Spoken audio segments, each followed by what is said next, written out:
बिस्मिल्लाहिर्रहमानिर्रहीम। अस्सलामुअलैकुम। कैसे हैं आप सब लोग? एक नई सुबह के साथ हम फिर हाजिर हैं। मेरी आज की वीडियो उन सब के लिए जो हर वक्त हर काम परफेक्टली करना चाहती हैं, क्योंकि मैं भी उन्हीं माओं में से थी। मैं हर वक्त समझती थी कि हर वक्त घर साफ़ सुथरा रहना चाहिए, बच्चे नीट एंड क्लीन रहने चाहिए, और मेरे दिमाग में हेल्दी एटमॉस्फेयर, क्लीन एटमॉस्फेयर होता है। क्लीन का मतलब हाइजीन इज़ ऑफ कोर्स पहली प्रायोरिटी होनी चाहिए। बच्चे जहाँ होते हैं उधर हाइजीन का बहुत ख्याल होना चाहिए। लेकिन इसके अलावा कुछ इस तरह के टास्क होते हैं, जैसे कि अभी आपने स्क्रीन पर देखा। आज दरअसल फ़ारिस को मिल गई थी पेंसिल, और ये पिछले कई दिनों से ये सब हो रहा है कि मरियम और मिकाइल अपनी पेंसिल्स इधर उधर फेंक देते हैं, और ये थोड़ा थोड़ा कर पूरी दीवारें ख़राब कर रहा है। और आज तो इसने बहुत ज़्यादा ही ख़राब कर दी। लेकिन ये मेरे पेंडिंग टास्क में है।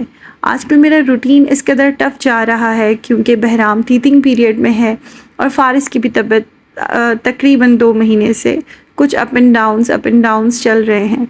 तो मुझे बिल्कुल भी टाइम नहीं मिल रहा कि मैं अपने डीप क्लीनिंग टास्क को तवज्जो दूँ। सामने से हमारी सफाई चलती है, हाइजीन का इशू है, खाने पीने के, तो वो सारी चीज़ें मैं हाथ के हाथ कर लेती हूँ। Laundry of course is a big task. तो इस सब के अलावा ये वाले जो टास्क हैं, जैसे दीवारें साफ़ करना, पंखे साफ़ करना, और इस तरह की बहुत सारी घर की एक बहुत बड़ी लिस्ट होती है जो कभी भी ख़त्म नहीं होती है। तो इन सब को मैं आजकल बिल्कुल भी तवज्जो नहीं दे रही हूँ। तवज्जो ना देने के पीछे एक इंसिडेंट है जो आज मैं आप सबसे शेयर करना चाहती हूँ। जो मॉम्स हैं वो ये वाक़या ज़रूर सुनें। दरअसल मैं भी सब माँओं की तरह, दरअसल हमारा कसूर नहीं है। बचपन में हमारे दिमाग में ये फ़ीड किया जाता है कि आपको हर वक्त घर साफ़ रखना है, कोई भी मेहमान कभी भी आ जाएगा। तो हम उसी माइंडसेट को लेकर हम लोग चल रहे होते हैं, और हम लोग हर वक्त बस हमारी पहली प्रायोरिटी होती है हमारा घर साफ़ हो। ऑफ़ कोर्स वो 4 बच्चों के साथ पॉसिबल नहीं है। एक दिन मैंने ड्राइंग रूम की सारी दीवारें वग़ैरह वॉश की, और पूरे सोफ़े वग़ैरह अच्छी तरह से वॉश किए। वॉश करने का मतलब है उसको सर्फ़ से वाइप किया, फिर नॉर्मल पानी से वाइप किया, फिर ड्राई कपड़े से वाइप किया, फिर उसको एयर ड्राई किया, और फिर पूरे कमरे को मैं नीट एंड क्लीन कर फ्रेश होने चली गई। जब मैं वापस आई तो मैंने देखा कि फ़ारिस ने मेरा आई शेडो पूरे तरीके से पूरे के पूरे काउच पर स्प्रेड कर दिया है। और मैं ऑलरेडी बहुत स्ट्रेस्ड आउट थी, बहुत थकी हुई थी, मेरी तबीयत भी ठीक नहीं थी, और वो देखकर मैं बस बहुत ज़्यादा इरिटेट हुई, और अपने गुस्से को पीते हुए मैं रोना स्टार्ट हो गई।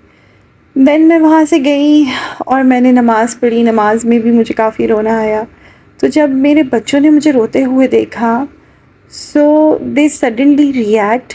उन्होंने जब मैं नमाज़ पढ़ के फ्री हुई तो वो मुझे हाथ पकड़कर Maryam and Mikail drawing room में ले गए, और मुझे यकीन नहीं हुआ। They clean all the couch. पूरा का पूरा एरिया उन्होंने साफ़ कर दिया था। मेकअप वाइप्स जो होते हैं, उन्होंने मेरे वो वाइप्स उठाए, और वो वाइप से उन्होंने पूरा काउच जो है वो क्लियर कर दिया, और वो हो भी गया। उस दिन मैंने रियलाइज़ किया कि क्या घर की चीज़ें हमारे बच्चों की मेंटल हेल्थ से ज़्यादा इम्पॉर्टेंट है? क्या हमारी मेंटल सिचुएशन घर की सिचुएशन से ज़्यादा इम्पॉर्टेंट है?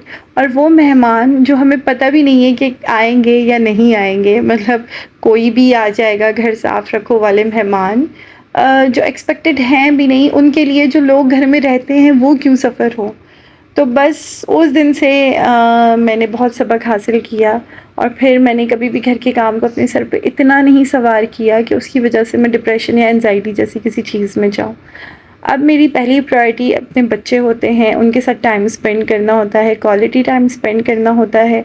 इनके बाबा भी बाहर होते हैं, तो पहले ये होता था ना, जब इनके बाबा साथ होते थे तो मेरी तरफ से सख्ती होती थी, उनकी तरफ से लाड होता था, तो ये इक्वल हो जाता था। अब मुझे ये दोनों पार्ट अकेले करने पड़ते हैं और मेरे लिए वैसे भी बहुत सारे डिफरेंट टास्क होते हैं, घर के, बाहर के। तो इसमें मैं किसी भी सिचुएशन को अपने ऊपर हावी नहीं कर सकती। तो अभी भी मैं सारे काम करती हूँ, डीप क्लीनिंग, कुकिंग, हाइजीन का इशू, बच्चों को नहलाना, लेकिन मैं किसी भी चीज़ में अपने आप को ओवर स्ट्रेस नहीं करती हूँ। तो ये सब बातें करने का मकसद मेरा उन मॉम्स के लिए है जो मेरी तरह ये सोचती हैं कि हम हर वक़्त हर चीज़ को परफ़ेक्ट रखें। तो स्वीटहार्ट, इट्स नॉट पॉसिबल। आप लोग हर चीज़ को परफ़ेक्टली मैनेज नहीं कर सकते हैं, हम लोग इंसान हैं और हम लोग जो है बस एक हद तक ही चीज़ों को मैनेज कर सकते हैं। और छोटे बच्चों को तो मैनेज करना भी नहीं चाहिए, उनको छोड़ देना चाहिए, शरारतें करते रहना चाहिए, करने देना चाहिए और उनके साथ खुद भी शरारतें करनी चाहिए। तो खुश रहें, अपने बच्चों का भी ख़याल रखें और अपने घर का भी ख़याल रखें। अब मेरी इस बात का ये मतलब बिल्कुल भी नहीं है कि आपके घर में बहुत सारी लॉन्ड्री जमा हो जाए, गंदे बर्तन जमा हो जाएँ और आप लोग देखें भी नहीं। नहीं, नहीं, बच्चों की हेल्थ उससे भी इफ़ेक्ट होगी। तो बस हमने बस हर चीज़ को बैलेंस करके चलना है। आज की वीडियो में मैंने आपको अपने घर के मेसी पार्ट्स दिखाए हैं और जो यूजुअली मेसी नहीं होते हैं। मेरा पूरा दिन इसी स्ट्रगल में चला जाता है कि मैं किसी तरीके से चीज़ों को मैनेज करूं और ज़ाहिर सी बात है साफ़ सुथरा घर भी आपकी मेंटल हेल्थ को इफ़ेक्ट करता है। तो बस ज़िंदगी की इसी भाग दौड़ में, ऊंच नीच में, मसरूफ़ियत में किस तरह से वक्त गुजर जाता है पता ही नहीं चलता है। और मैं समझती हूँ कि ये अल्लाह ताला की तरफ से हमें बहुत बड़ा तोहफ़ा है कि हम दिन भर के इतने थके हों कि रात में हम थक के सो जाएं और सुकून की नींद करें। तो ये अल्लाह ताला की तरफ से हमारे लिए बहुत बहुत बहुत बड़ा तोहफ़ा है। चलें जी, व्लॉग की तरफ आते हैं। आज मैंने सुबह-सुबह उठते साथ ही लॉन्ड्री कर ली थी, उसके बाद बच्चों को भी थोड़ा-सा लेट तैयार किया था, तो मीर बहराम की नींद का टाइम भी थोड़ा-सा डिले हो गया था। बहुत चिड़-चिड़ कर रहा था, फ़ारिज़ भी आज बहुत चिड़-चिड़ कर रहा था।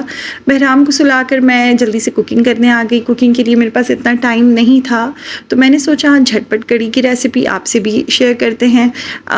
चिकन अगर आप चिकन करी बनाएँ तो प्याज़ को लाल करना, भूनना, ये सब में बहुत टाइम लग जाता है। तो मैंने एक शॉर्टकट रेसिपी निकाली है जो मैं अक्सर घर में बनाती हूँ। तो चिकन मैरिनेशन में मैं आपको बता दूँ, मैंने चिकन, दही और कोई भी ऐसा मसाला, आप चाहें तो घर के बेसिक सारे मसाले डाल के उसको कर दें। मेरे पास इस वक्त बहुत सारे अचार गोश्त मसाला एक्स्ट्रा आ गए थे जो मैंने पकाए भी नहीं थे। तो फिर मैंने 4 चम्मच अचार गोश्त मसाला इसमें शामिल करके इसको मैरिनेट करने रख दिया था। ऑयल गरम किया, ऑयल में मैं अदरक लहसुन का पेस्ट शामिल करूँगी। टमाटर के मैंने छिलके उतार दिए थे और इसको छोटा-छोटा चॉप कर लिया था। बस अब आप टमाटर को इसमें थोड़ा-सा सौते करें और इसको मीडियम फ्लेम पर इसका ढक्कन बंद कर देंगे। मैं आपको वो कंप्लीट दिखाऊँगी बिना स्किप किए।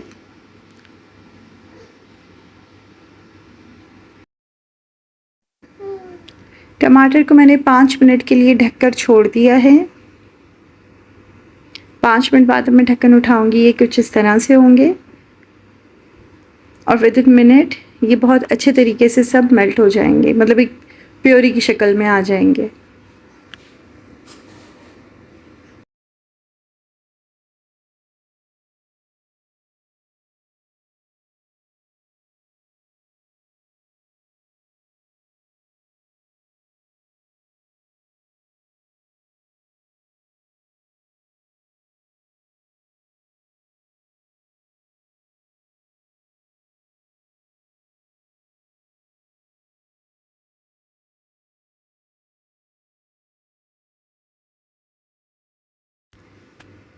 ये मैंने आपको बिना कट किए दिखाया है ताकि आपको समझ में आए कि ये कितना क्विक है।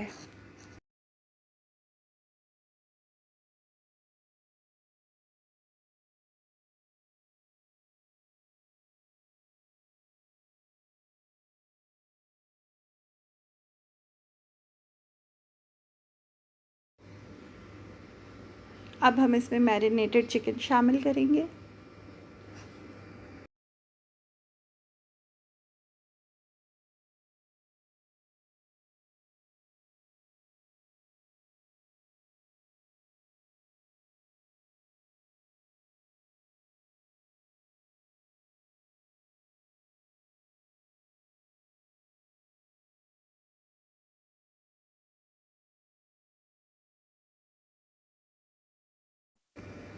कोई भी मसाला वेस्ट नहीं होना चाहिए, इसलिए मैंने बर्तन में थोड़ा सा पानी डाल के अच्छी तरीके से योगर्ट और मसाले को उसमें मिक्स करके कढ़ाई में शामिल कर लिया है।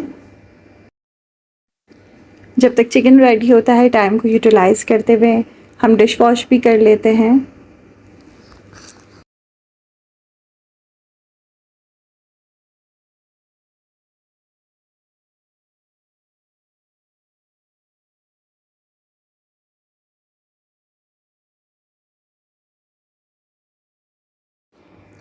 लो फ्लेम पर मैंने 10 से 14 मिनट तक चिकन को छोड़ दिया था।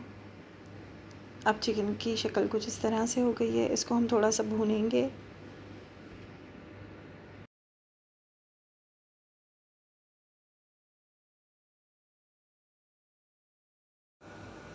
बस अब इसमें धनिया डालेंगे और फिर इसको 5 मिनट के लिए लो फ्लेम पर छोड़ देंगे और फिर सर्व करेंगे। घर पे कुछ भी पका हो, मुझे चावल लाज़मी चाहिए होते हैं, तो इसलिए मैंने सोचा कि थोड़े से मटर चावल अपने लिए बना लूँ। बच्चों के लिए तो मैंने आटा गूँध के रोटी बनाई थी, लेकिन अपने लिए थोड़े से चावल उबाल लिए थे।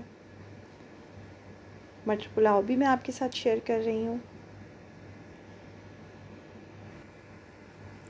थोड़ा सा तेल गरम करके उसमें फ्रीज़ मटर मेरे पास हमेशा रहते हैं, तो फ्रीज़ मटर्स में से थोड़े से मैंने ऐड कर दिए हैं। यहाँ पर मैं सिर्फ़ 1 कप चावल बना रही हूँ, क्योंकि चावल सिर्फ मैं खाऊंगी। इसमें मैंने थोड़ा सा ज़ीरा ऐड किया है। थोड़ा सा इसको सौते करके सिंपल इसमें पानी डालकर चावल डाल देंगे और दम लगा लेंगे। मटर पुलाव रेडी हो जाएगा।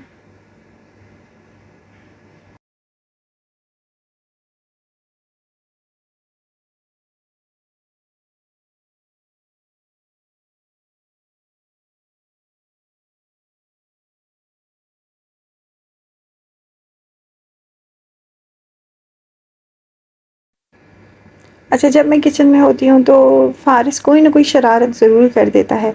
उसने बेडशीट पे जूस गिरा दिया था, तो ना चाहते हुए भी मुझे बेडशीट आज चेंज करना पड़ी।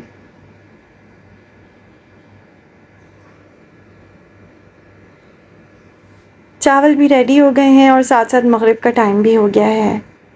मैंने और बच्चों ने मिलके नमाज़ पढ़ी और फिर बच्चों को होमवर्क कराया। होमवर्क मैं बच्चों को खुद ही कराती हूँ। अनफॉर्चुनेटली मुझे कोई अच्छा ट्यूटर आज तक मिला नहीं है, तो इसलिए वैसे भी जैसा आप बच्चों को खुद पढ़ाते हैं ना, कोई भी नहीं पढ़ाता। मेरे लिए थोड़ा-सा स्ट्रेस आउट होता है कि पूरा दिन घर का काम करो, छोटे बच्चों को भी देखो। ये सबसे मेरे लिए टफ़ेस्ट काम है कि छोटे बहराम और फ़ारिस को इक्वली लेकर चलना, क्योंकि फ़ारिस अपने बाबा से बहुत प्यार करते हैं, अपने बाबा को बहुत मिस करते हैं, और जब मैं बहराम को उठाती हूँ तो उसका मुँह बहुत छोटा-सा हो जाता है। वो बहुत फ़ील करता है कि मेरी जगह मेरे छोटे भाई ने ले ली है। तो फ़ारिस मुझे काफ़ी ज़्यादा टफ़ टाइम देता है। आपने मेरी वीडियो को देखा, अब तक आप मेरे साथ हैं, आपका बहुत शुक्रिया। प्लीज़ मेरे चैनल को सब्सक्राइब करें, लाइक करें। Thank you for watching.